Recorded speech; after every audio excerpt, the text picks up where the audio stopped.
This right here is the Eafengrow model EF908 folder.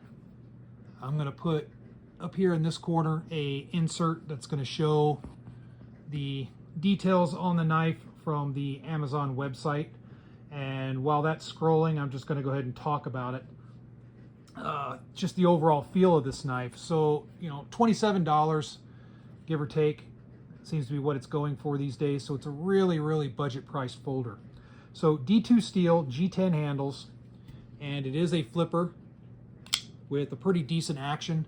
And keep in mind, we're talking for less than $30. So that's kind of what I'm using as the benchmark for this. This is an extremely cheap knife. So the blade, pretty decent styling. The sharpness of the blade is pretty uniform. It's not the sharpest that I've seen, but it's pretty sharp from the factory. It certainly wouldn't hurt you to hone the edge a little bit to make it a little bit more sharp if that's your jam. The jimping on the back here, nice and deep on the blade, and then it continues on, not quite as deep onto the handle, but very nice texturing. The handle, very deep grooves for your fingers, so that way you can, for various tasks, you don't have to worry about your hands sliding forward onto the blade at all.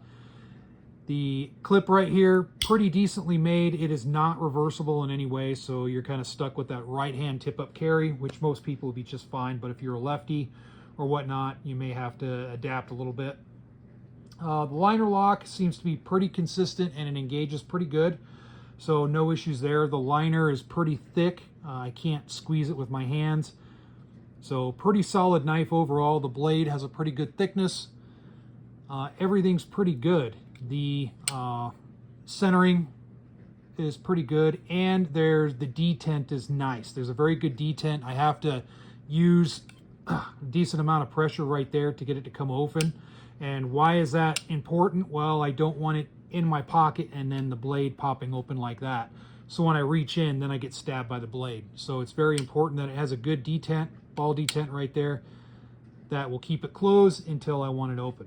Again, the action, pretty decent. It does have the groove right here, so you can flip it open like so. If you choose, it's up to you. Overall, for $30, pretty inexpensive and pretty well made, honestly.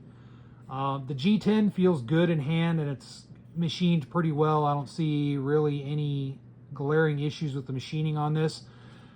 For a good basic utility everyday carry knife, sure. This could work for self-defense, but if you're looking for a knife for self-defense, there's better options out there. I would go with a fixed blade or go with a folding knife that has a safety on it, kind of like the CRKT model M16s and M21s. Those have the little safeties on them. Just something that keeps that blade locked open if you're going to use it for self-defense. But for basic utility type taskings, this would be just fine. Basic campfire task type stuff, yep, no problems at all. Food preparation, sure, it'll work. So this is a pretty good blade for the less than 30 bucks. Do I recommend it? Sure, absolutely. Just make sure don't get too high expectations. This isn't going to be the strongest blade on the market, but for definitely what it's priced for, it's definitely worth it. So comment down below if you have any experience with this particular blade. As always, thanks for watching.